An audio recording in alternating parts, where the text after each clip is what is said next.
We had the best time doing the initial breakdown of the body language and behavior in this video, and we decided we'd revisit some of our favorite moments from it. Okay, were you guys just friends or anything else, or? Yeah, we were good friends. Yeah. Was there ever any relationship or anything that developed between you guys? Yeah, I mean, we dated, you know, I mean, what's this all about? Well, it's relating to his wife. Okay. Okay, did you know her? Not really. I mean, I knew that he got married years ago. Did you ever meet her? God, I don't know. Do you know who she was or anything? Well, let me think. God, it's been a long time ago. I may have met her. Geez. You know. Yeah. All right, Mark, what do you got? Yeah, great. Just a couple of things very quickly. At the start of it, doesn't look like you can see a lot of non-verbal, but what you can hear is her hand hitting the desk time and time again. Yeah, we were good friends. Yeah. Yeah, I mean, we dated, you know. Did you know her?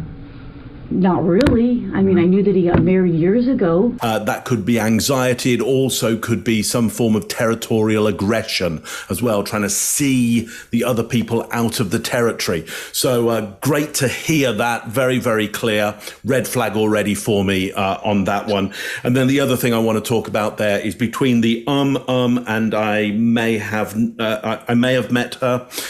I think we see a micro expression of fear right there. For anybody who knows the animations of Nick Parks and Wallace and Gromit, it is a full Wallace and Gromit, you know, kind of look of fear on the face, hugely animated. So I think we see that there, but, you know, go back yourselves, take a look, slow it down, see what you think on that one. Chase, what do you got on this one? Yeah, I agree with you. I think there's a lot of distancing language here. So there's a lot of not really, then again, not really. It was years ago.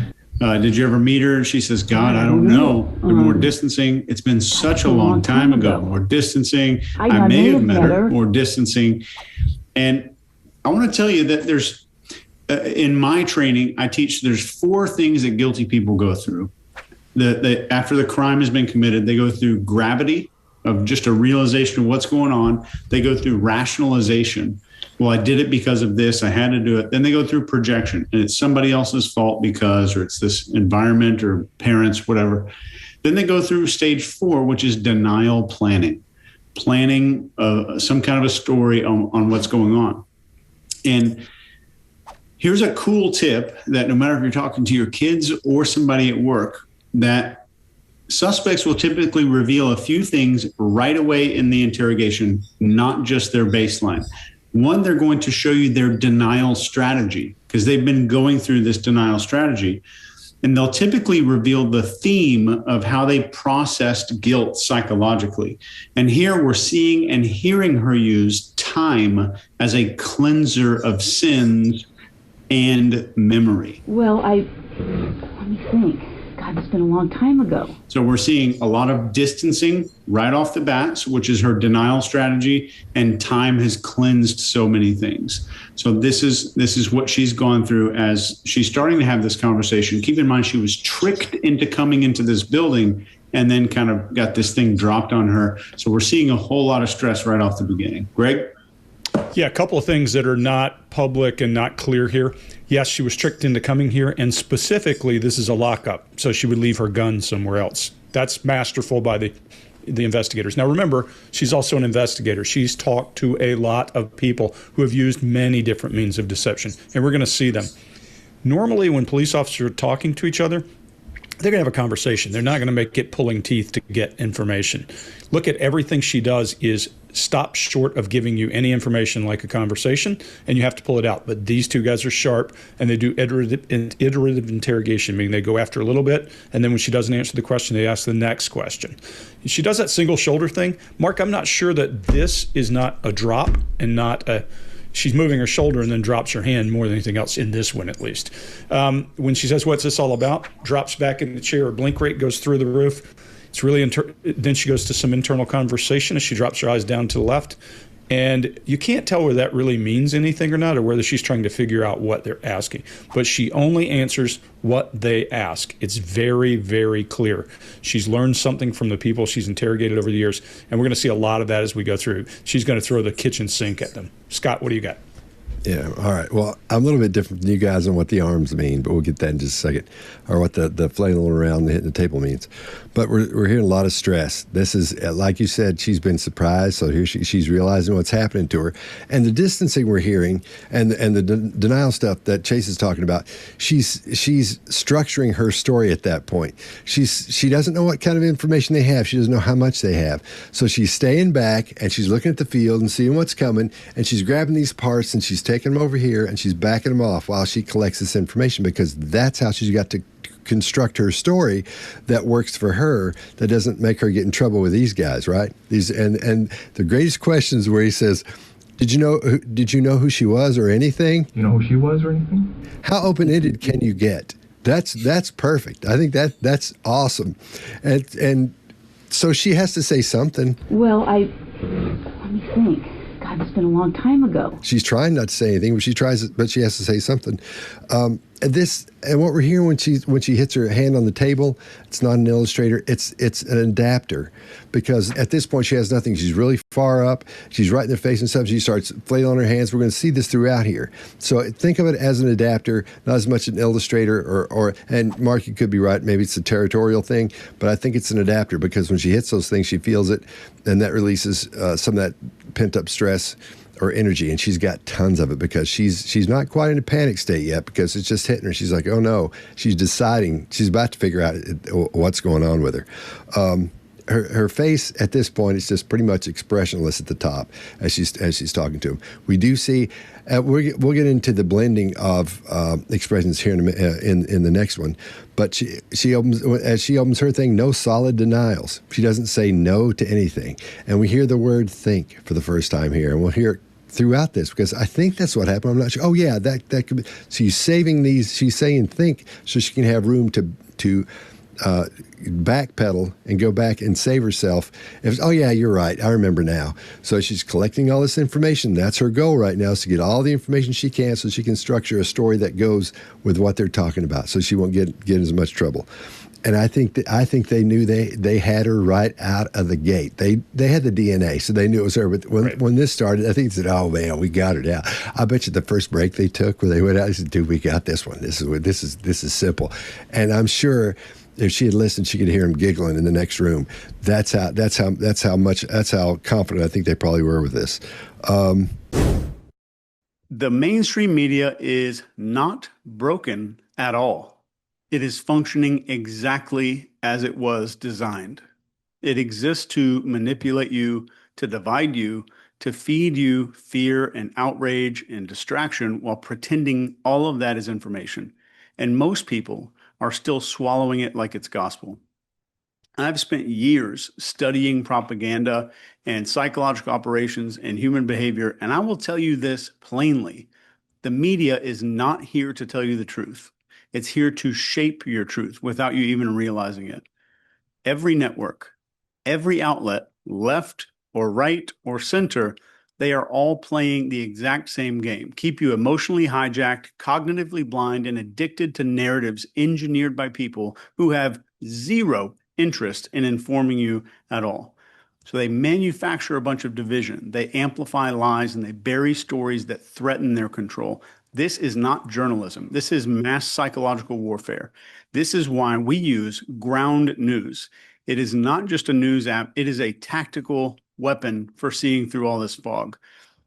Ground news pulls in all these stories from every source, whether it's liberal or conservative or state-run, corporate-owned, billionaire-owned, and they show you these biases and the ownership of who owns the outlet that wrote that article, the spin. And then finally, my favorite is what is being left out of that article. You know, I always talk about let's look for what's missing. They do that at ground news. So you're going to watch these narratives fracture in real time. You're going to be able to spot manipulation like it is lit up in neon. And once you see how disgustingly coordinated all this stuff is, you're not going to be able to unsee it. The behavior panel never really partners with very many brands. But ground news is way different. It puts the power back into people's hands instead of the news. So go to ground.news/TBP, scan the QR code, or hit the link in the description. We've got you 40% off of the same plan that we use. So don't keep trusting the people reading scripts for billionaires. Stop being programmed and start seeing the depth of what is actually going on. And the more they question her, the more she begins turtling. She starts like, and we see the very beginnings of that. And notice where her head is at this point in that room, that little line above her head or near her head, because she gets, as it goes along, she gets further and further down. And when we talk about turtling, that's what someone does when they're distancing themselves from something. They're trying to make themselves look smaller. If someone's getting ready to rob a store or they're shoplifting, you can watch them from the cameras. You can watch them at a distance, and they'll get really still, and they'll bring their shoulders in, their head will come down, and she's starting that. And so this is a wonderful group of videos. We got a lot of them, but it's a great group of videos that we'll be looking at. All right, we good? Yeah, let me give you a line. Look at this fixture, this plate for the switches that's above her head. It's right at her hair right now, right at a little poofy part of her hair. Okay. Just watch it over time. By the time you get to video 10, that thing is way up here and her head is way down. So watch it. Yeah. Okay. Were you guys just friends or anything else, or? Yeah, we were good friends. Yeah. Was there ever any relationship or anything that developed between you guys? Yeah, I mean, we dated. You know, I mean, what's this all about? Well, it's relating to his wife. Okay. Okay. Did you know her? Not really. I mean, I knew that he got married years ago. Did you ever meet her? God, I don't know. Do you know who she was or anything? Well, let me think. God, it's been a long time ago. I may have met her. Geez. You know. Yeah. Well, you got his statement. What'd he say? Said you had sex with him. Oh, you're shitting me. 4 or 5 times. Where? I don't know all the details because I was skimming through all the stuff. And when I came to his... You're kidding me. That's what he's claiming. That's what he's claiming. Oh my God. Everybody wants a piece of you. Jesus Christ. Or everybody claims to have a piece of you. One of the two.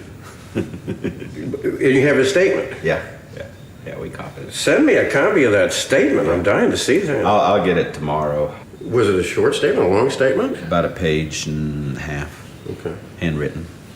Handwritten? Okay. He didn't indicate where this great... Not remember it. So.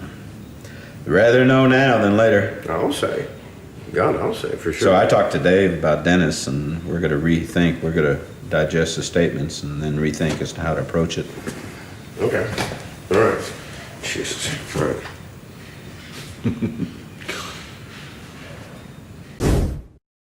All right, Chase, what do you got? So these movements you see in the beginning of the video, this is what I would call something like target lock.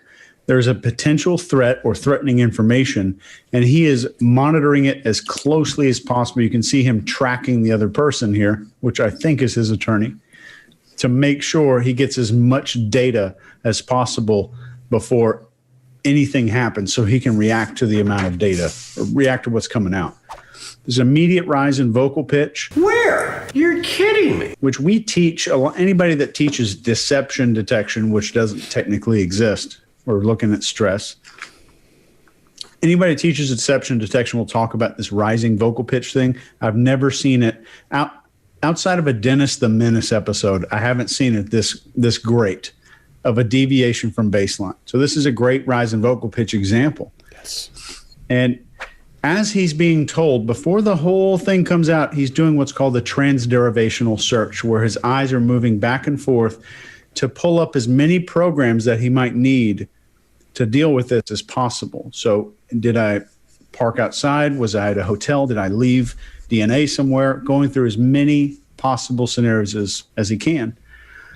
And I'm going to leave some of the behavior stuff, but when guilty people are being presented with verbal evidence, they will tend to look away to process what their response is going to be. Innocent people, when presented with verbal evidence or something bad that happened verbally, they're going to lock right on. And they want to know everything that you know. But when guilty people are more likely to look away, according to me, when they're hearing some stuff that's bad.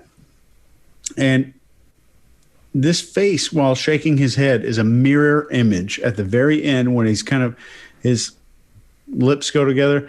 This is a mirror image of Anthony Weiner and a lot of other people who had kind of got called out before the denials took place. And the reason the denial did not take place right here is that the person doesn't know how much information you've got.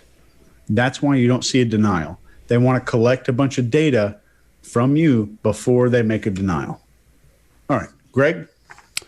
Yeah, so this guy is a storyteller, and you'll see him throughout these other videos telling stories, a lot of detail, those kinds of things. A couple of things you notice here, he is forced into what I'd refer to as a death spiral of a lie. In the True Crime Workshop, we talk about that. We talk the liar's loop. There has to be a trigger, then you fabricate your information, then you deconflict it in your head, then you pitch it, then you defend it, and that puts you back into deconflict, into the pitch again. Well, if that happens all on the spur of the moment, you're going to get a hell of a lot of fight or flight. And you're seeing it. That pitch, race, There's a guy named John Lovitz who made an entire career from the 80s until now by one little joke. Yeah, when he would lie. That was his entire career. And this guy is doing it. He's squealing. His voice is raising. Where? You're kidding me. He feigns some shock, like, oh, I can't believe that. He never denies one thing. He never says, not me, that didn't happen. His respiration increases, his pitch shifts, his barriers increase, his blink rate is up, and he breaks eye contact to the right. He's not breaking eye contact to access information. He's breaking eye contact to get away as if he's running. There's no contempt for this in his face whatsoever. And to your point, Chase, I think anytime someone is fishing to see how much you know and not just saying, that didn't happen, that's easy. That person you should be paying attention to. Now, you'll also see, and you're going to find this through the video, his request for approval is brow up in that shrill voice as that thing happens. Mark, what do you got? Yeah, so first of all, just no denial, just as you said there, Greg, right from moment one, you'd either go, well, that just didn't happen. There's no denial. And then, as you say, he starts fishing. It's quite comic, ultimately. It's hard not to laugh throughout of that. It's like a strange piece of, to me, amateur dramatics going on. And here's why. The way he goes fishing for information about what might be in this statement is he kind of uses the Chris Voss technique of interrogation, which is just to repeat an element of what's been said before. So there's this idea of, there's a handwritten statement. A statement? And then a little more said about it. I'd like to get hold of that statement. And because we get this repetition of things said, we actually get comedic dialogue. It's why it starts sounding like an episode of Seinfeld, because essentially, if you look at Seinfeld, all it does is to take something that somebody just said before and repeat it with a slightly different intonation on it, which again is the Chris Voss way of interrogating somebody. Not that there's anything wrong with any of that. Probably a great interrogation technique or informational technique, great way to create comedy. But that put together with these two, performers in this strange piece of amateur dramatics, it feels like they've had a number of takes at this one to an extent, maybe not, but very odd. What most comes to mind for me is the tone change on where it took place. There's a whole different tone. The comedic level disappears, and now there's a deep tone there. Send me a copy of that statement. I'm dying to see that. He didn't indicate where this great love affair took place.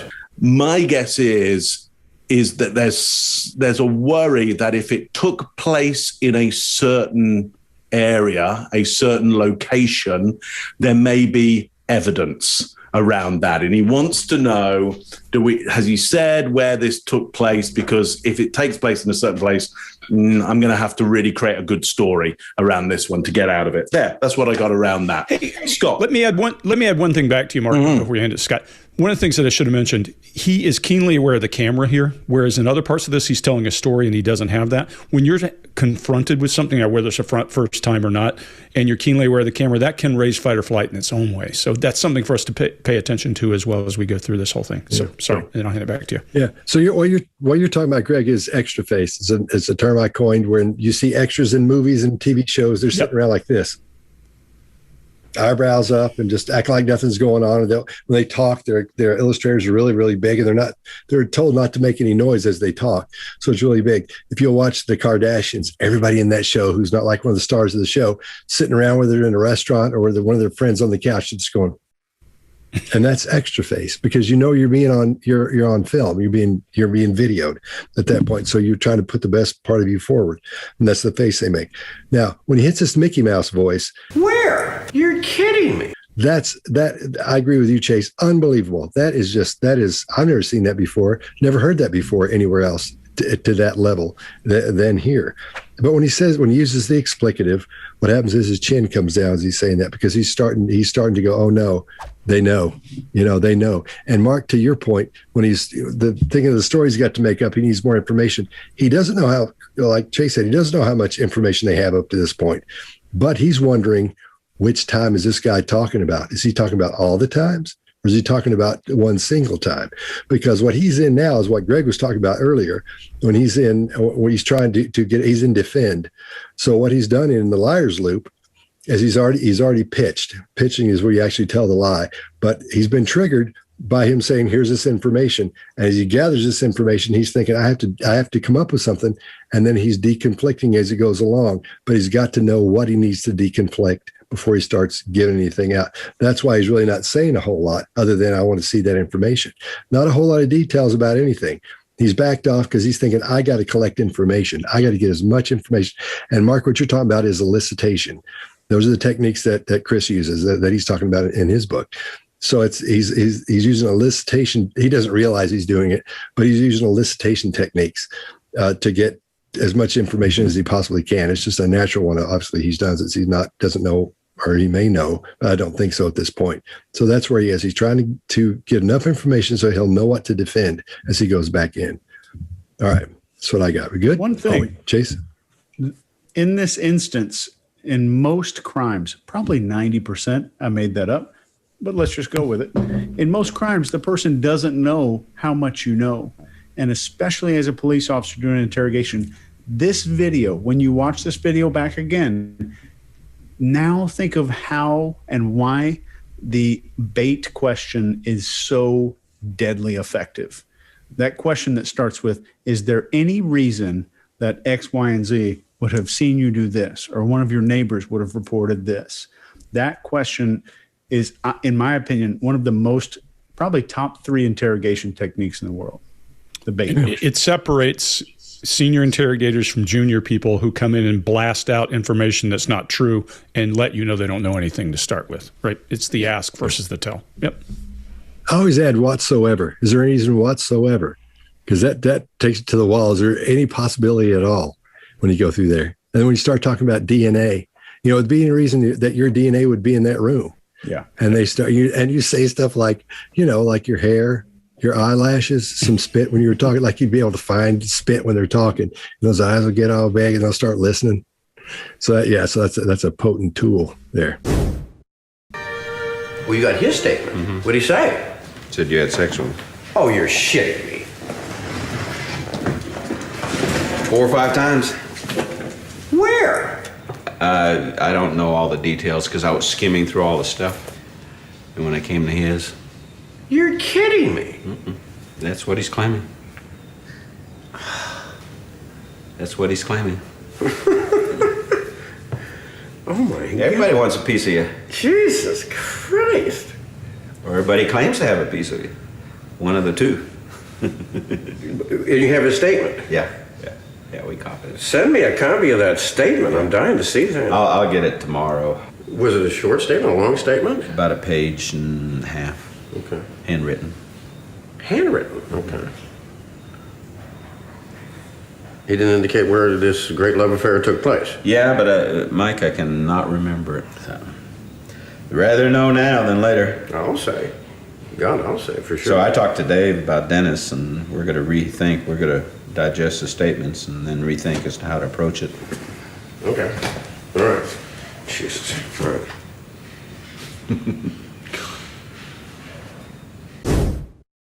The police found the ransacking extremely suspect. That's what they said. They're putting it all together, and it's an incredibly compelling case. If you were watching LA Law or something on TV, you would be convicting this person, almost certainly. Most people think you're guilty. Why should we believe that you're not? Because of the things that weren't looked at, I was convicted on absolutely no physical evidence whatsoever. They found fingerprints and footprints that were never matched to anybody that belonged to strangers. There was no DNA, no evidence on that firearm that resembled me at all. All right, I'm going to go first on this one. So when he says, why should we believe you? The answer is because I'm not a murderer. I wouldn't do something like that. I'm not that kind of person. That's not me. I don't do that. That's the answer you give, not a long drawn out thing about evidence and these other things that go down to the analytical side of it. You say, I'm not that kind of person. That's why I wouldn't do that. That's where you go with that. We see a picture of the bathroom and we see pill bottles in the pill chest or whatever's been gone through behind the mirror, and the pill bottles are laying everywhere. That's not what happens. When somebody breaks into your house to steal stuff, what they do is they go in the bedroom and they'll get a pillowcase and they'll get a sheet or the top blanket off the bed. And that's what they throw everything on, and they wrap it up and they leave with that like Santa Claus. So those pills wouldn't be laying on the floor. They're not pulling them out, looking at them. Oh, this isn't what I need. This isn't what I need. They go through and they just pull it all into a pillowcase and they leave with that. That's why they found that suspect. That's what was wrong with that. Odd wording in this. When she starts talking about the DNA. There was no DNA, no evidence on that firearm that resembled me at all. And I know we all talked about this earlier, and we all thought this was funny. When she says there was no DNA, there was no evidence on that firearm. She never says gun. She says firearm. She's separating herself from the gun. Now, who calls it a firearm? Who talks like that? And then she says, no evidence on that firearm that resembled me at all. That's weird. That's weird. Again, she's separating herself. That resembled me at all. Nothing on that gun that resembled me. I've never heard that before in my life. That is weird. That's weird to hear. Greg, what do you got? Yeah, so I think you're starting now to see a pattern. I think she started off telling a story, and her pattern now is going to be an attorney. She is suddenly going to be, excuse my English, and you can bleep this a little bit if you want. In the Army, we would call that a house lawyer. And she's going to give everybody advice. She's going to know how this works. She'll shift gears and go into jargon. She'll speak legalese, something that's not real, but she feels like sounds real. It's like when people use the wrong pronouns because they're trying to be pretentious, and they go him and I or he and I at the inappropriate times. And you start to see that shift. She's trying to appear to be more presentable. And she's clearly aware that she may or may not be presentable at this point. He also, we don't have it in this video, but Piers Morgan made her cry because he said, your mother thinks you killed him. There's a pretty good indicator. Usually when your mother says, I think she might have done it. You see, she's starting to distance from anything that has expertise or anything else. That's what they said. Things that weren't looked at, no physical evidence whatsoever. And I think she's creating a campaign here by saying I agree with you, average people don't call guns firearms. Firearms are things cops call them, or murder weapons, or those kinds of things. And she's picking up on those words because she's trying to have credibility. When a person overextends himself into a new space, and maybe she does this all the time, it might be in her personality, but when a person overextends themselves into new language, Scott, you and I both know when people use medical jargon or legal jargon, what's that a red flag of? Psychopaths, they always want to blend in and fit, and they try to fit right in that business. So I'm not going to go any further than that. She's trying to create reasonable doubt in the legal term, like she's back at trial. That's what I think she's doing. So from that, Chase, what do you got? So there's one thing that every interrogator learns when you first start out, maybe your first day of class. A failure to make a strong positive denial is a gigantic red flag. I didn't do it. I don't care. I don't have to prove myself. I didn't do it. There's no possible way I would ever do something like this. That's a strong, confident, positive denial that I didn't do this thing. And we see a chin thrust here, a nice big one, when he's starting to bring the topic up. Most people think you're guilty. Why should we believe that you're not? Because of the things that weren't looked at. And this is indicative of disdain or sometimes contempt. In the primate world, we are primates. All primates will expose the neck to show that I'm not threatening. But this is also to challenge the other person out of anger. We see drunk idiots in a bar who are about to get into a fight. Their chin goes up, their arms come out. We see all these vital organs getting exposed to show I'm not afraid of you. So we see that here. But there's two things here I want you to really pay attention to for the rest of this entire YouTube video. I want you to watch if somebody killed someone that's close to you, God forbid, you'd be really, really concerned about the perpetrator. You would talk about them. You would mention them. When you wouldn't say, I don't know how the gun got in the car, you'd say, I don't know who put the gun in the car. The conversation would be about the perpetrator and not an action. And we'll uncover some more of this in just a minute. Mark? Yeah, so in our last video, what you'd have seen is plenty of chin down to chase his point. And so in this one, and in the last one as well, as I think Scott was saying, lots of mentions of herself, okay? In this video, where Piers comes in and says, why should we believe that you're not? He starts to put into question herself.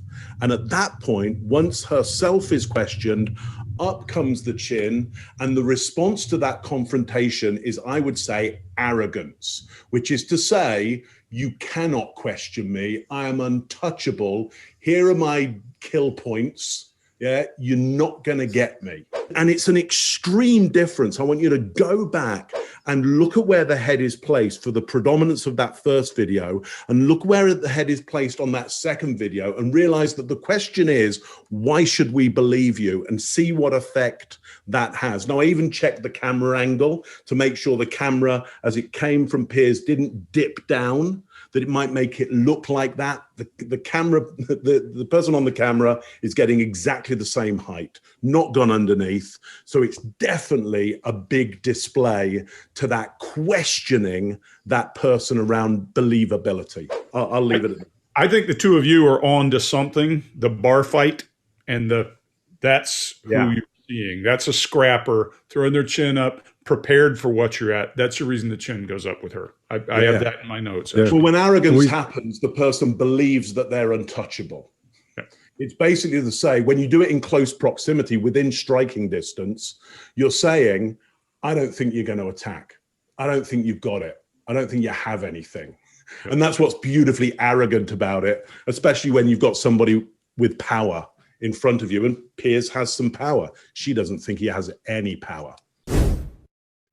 The police found the ransacking extremely suspect. That's what they said. They're putting it all together, and it's an incredibly compelling case. If you were watching LA Law or something on TV, you would be convicting this person, almost certainly. Most people think you're guilty. Why should we believe that you're not? Because of the things that weren't looked at. I was convicted on absolutely no physical evidence whatsoever. They found fingerprints and footprints that were never matched to anybody that belonged to strangers. There was no DNA, no evidence on that firearm that resembled me at all.